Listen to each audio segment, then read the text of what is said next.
Hello दोस्तों, मैं LPMS classes की तरफ से आप सभी लोगों का स्वागत करता हूं, अभिनंदन करता हूं।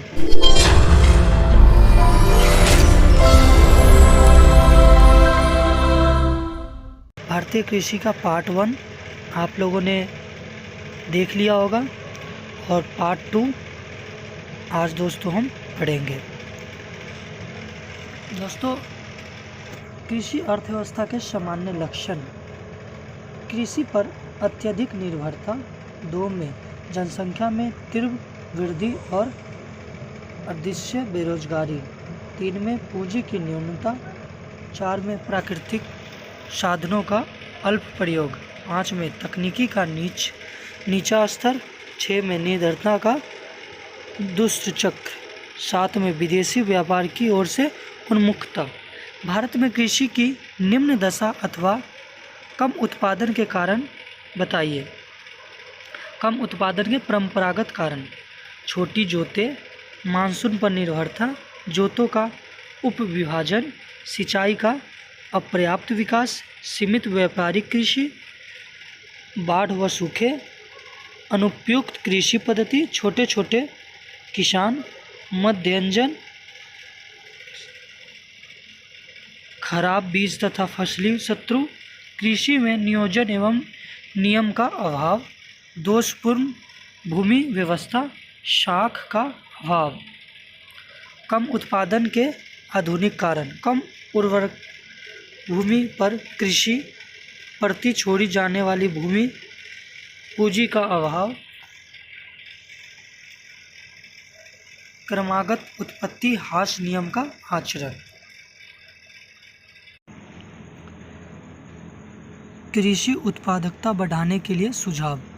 लघु स्तरीय व कुटीर उद्योगों का विकास, चकबंदी एवं सहकारी खेती को बढ़ावा, जनसंख्या की वृद्धि पर रोक, सिंचाई के साधनों का विकास, नवीनतम कृषि पद्धति का प्रयोग, कृषि में नए यंत्रों का प्रयोग, फसलों की रोगों व कीटाणुओं से रक्षा, पर्याप्त मात्रा में खाद का प्रयोग, साख सुविधाओं की व्यवस्था, पशु की दशा में सुधार, शिक्षा का प्रचार, भूमि संरक्षण, कृषि उपज के विपणन की सुव्यवस्था, बंजर भूमियों का सुधार, कृषि आश्रित उद्योगों को बढ़ावा। कृषि में तकनीकी प्रयत्न का क्या अर्थ है तथा इसके साधनों का उल्लेख कीजिए। पहले भारतीय कृषि की मानसून पर निर्भरता बहुत अधिक थी, लेकिन अब ऐसी बात नहीं है। यहाँ ट्यूबवेल, नहरों व कुओं आदि से सिंचाई का प्रतिशत बढ़ा है। पहले गोबर की खाद ही कृषि के काम में ली जाती थी, लेकिन आज कृत्रिम खादें भारी मात्रा में काम में लाई जा रही थी। पहले पौधे संरक्षण की कोई व्यवस्था नहीं थी, लेकिन अब इसके लिए केंद्रीय सरकार ने कृषि मंत्रालय में अलग से एक सेल है जो फसलों की कीड़े मकोड़ों से बचाने का कार्य करता है।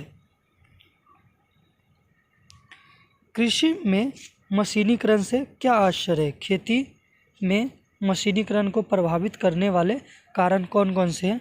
आइए दोस्तों इसको देखते हैं। दोस्तों, अगर इसका PDF चाहिए तो मुझे कमेंट करें, मैं PDF आपको प्रोवाइड करा दूंगा। दोस्तों, कहीं भी इस टॉपिक को, भारतीय कृषि को समझने में कहीं भी दिक्कत हो तो दोस्तों आप कमेंट करके प्लीज़ बताइएगा। कृषि तथा खेती की प्रक्रिया में मशीनीकरण का अर्थ जमीन पर उन कार्यों के लिए मशीन के इस्तेमाल से है जो परंपरागत खेती में बैलों, घोड़े और दूसरे भारवाही पशुओं या मनुष्यों को श्रम द्वारा संपन्न किए जाते हैं। कुछ लोग मशीनीकरण शब्द का प्रयोग ज़्यादा विस्तृत अर्थ में करते हैं।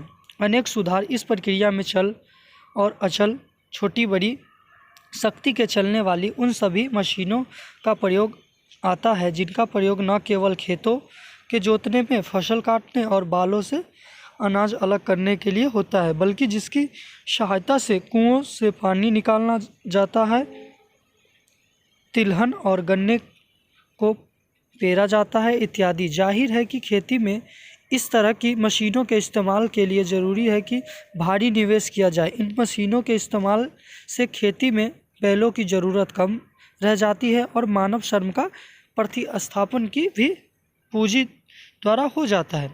खेती में मशीनीकरण के लाभ हानि बताइए।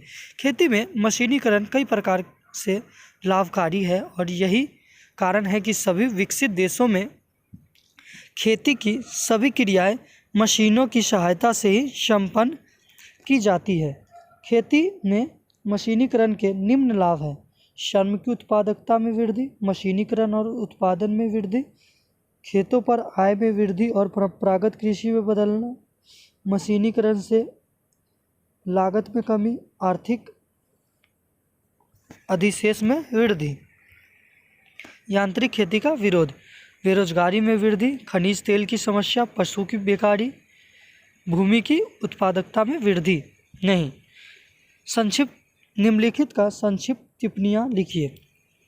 मशीन का कृषि रोजगार पर प्रभाव, भारत में कृषि यंत्रीकरण की प्रगति और खेती में यंत्रीकरण की समस्याएं। दोस्तों पहले देखते हैं मशीनीकरण का कृषि रोजगार पर प्रभाव। भारत जैसे देश में जहां गरीबी की रेखा के नीचे बड़ी संख्या में वे ही लोग हैं जो या तो पूरी तरह बेरोजगार है या जिनके पास अल्प रोजगार है, हमें यह जानना जरूरी है कि खेती में मशीनीकरण का रोजगार पर क्या असर हुआ है। उर्वरकों और अधिक उपज देने वाले बीजों के इस्तेमाल से उत्पन्न के साथ साथ रोजगार में वृद्धि हुई। भारत में कृषि यंत्रीकरण की प्रगति देखते हैं दोस्तों। दूसरा टॉपिक बी, उत्तर प्रदेश, मध्य प्रदेश, राजस्थान, तमिलनाडु, महाराष्ट्र, गुजरात, केरल, बिहार और पश्चिम बंगाल में राज्य सरकारों ने केंद्रीय सरकार की वित्तीय सहायता से सहकारी फॉर्मों पर भूमि की ट्रैक्टरों द्वारा जुताई करने तथा फसल काटने के लिए कृषि कार्यों के लिए यांत्रिक कृषि को अपनाया है। भूमि पुनरुद्धार, भूमि संरक्षण, घास की सफाई आदि के लिए इन राज्य सरकारों ने ट्रैक्टर खरीद लिए हैं। भारत सरकार के केंद्रीय ट्रैक्टर संघ ने तराई व अन्य क्षेत्रों में जंगलों को साफ करने में काफ़ी कार्य किया है। कुछ राज्यों सरकारों ने अपने ट्रैक्टर संघ की स्थापना कर लिए हैं जो किसानों को भाड़े पर ट्रैक्टर प्रदान करते हैं। राज्य ट्रैक्टर संगठन भी अच्छे कार्य कर रहे हैं। खेती में यंत्रीकरण की समस्याएं। खेती का यांत्रिकरण केवल निम्नलिखित क्षेत्रों में ही सफलतापूर्वक हो सकता है। बंजर तथा बेकार भूमि को खेती के योग्य बनाने के लिए बड़ी मशीनों का प्रयोग किया जा सकता है। मध्य प्रदेश, राजस्थान तथा अन्य कम आबादी वाले क्षेत्रों में जहां काफ़ी मात्रा में भूमि उपलब्ध है और सिंचाई की सुविधाओं का विकास हो चुका है, वहां खेती का यांत्रिकरण किया जा सकता है। जिन क्षेत्रों में खेतों की चकबंदी हो चुकी है और सहकारी खेतों को प्रोत्साहन मिल रहा है, वहाँ भी यांत्रिकरण सुगमतापूर्वक हो सकता है। दोस्तों इस टॉपिक को यहीं पे समाप्त करते हैं। अब इसका तीसरा टॉपिक लेके बहुत जल्दी हम आपके सामने आएंगे। थैंक यू दोस्तों। LPMS चैनल को लाइक करें, सब्सक्राइब करें और बेल आइकन को दबा दें जिससे कि आने वाले हमारे अगला वीडियो सबसे पहले आपके पास पहुंचे। Thank you.